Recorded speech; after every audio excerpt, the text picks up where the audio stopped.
अभी आपको खबर देंगे, पाकिस्तान की जानिब से भारतीय तैयारों पर फजाई हुदूद की बंदिश ने भारतीय एयरलाइंस के छक्के छुड़ा दिए हैं। पाकिस्तानी इक़दाम से एयर इंडिया समेत भारतीय एयरलाइंस की मशरिक़ वुस्ता और मगरबी ममालिक के लिए परवाज़ों में सिर्फ ईंधन का खर्चा 29%, जबकि परवाज़ों का दौरानिया भी 3 घंटे तक बढ़ गया है। बरतानवी न्यूज़ एजेंसी रॉयटर्स के मुताबिक पाबंदियों के बायस एयर इंडिया के मुनाफे में $455 मिलियन का नुकसान हुआ है। टाटा ग्रुप की ज़ेर मिल्कियत एयर इंडिया ने खसारा कम करने के लिए मोदी सरकार से दरख्वास्त की है कि उसे चीन के इलाके सिंकियांग से गुजरने की इजाज़त दी जाए। एयर इंडिया की कोशिश है कि भारतीय हुकूमत इस मामले पर चीन से बात करे। चीनी वजारत खारजा ने इस मामले से मुकम्मल लाइल्मी जाहिर की है।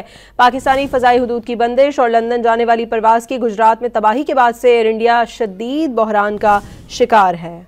अभी आपको खबर देंगे, पाकिस्तान की जानिब से भारतीय तैयारों पर फजाई हुदूद की बंदिश ने भारतीय एयरलाइंस के छक्के छुड़ा दिए हैं। पाकिस्तानी इक़दाम से एयर इंडिया समेत भारतीय एयरलाइंस की मशरिक़ वुस्ता और मगरबी ममालिक के लिए परवाज़ों में सिर्फ ईंधन का खर्चा 29%, जबकि परवाज़ों का दौरानिया भी 3 घंटे तक बढ़ गया है। बरतानवी न्यूज़ एजेंसी रॉयटर्स के मुताबिक पाबंदियों के बायस एयर इंडिया के मुनाफे में $455 मिलियन का नुकसान हुआ है। टाटा ग्रुप की ज़ेर मिल्कियत एयर इंडिया ने खसारा कम करने के लिए मोदी सरकार से दरख्वास्त की है कि उसे चीन के इलाके सिंकियांग से गुजरने की इजाज़त दी जाए। एयर इंडिया की कोशिश है कि भारतीय हुकूमत इस मामले पर चीन से बात करे। चीनी वजारत खारजा ने इस मामले से मुकम्मल लाइल्मी जाहिर की है। पाकिस्तानी फ़ज़ाई हुदूद की बंदिश और लंदन जाने वाली परवाज़ की गुजरात में तबाही के बाद से एयर इंडिया शदीद बहरान का शिकार है।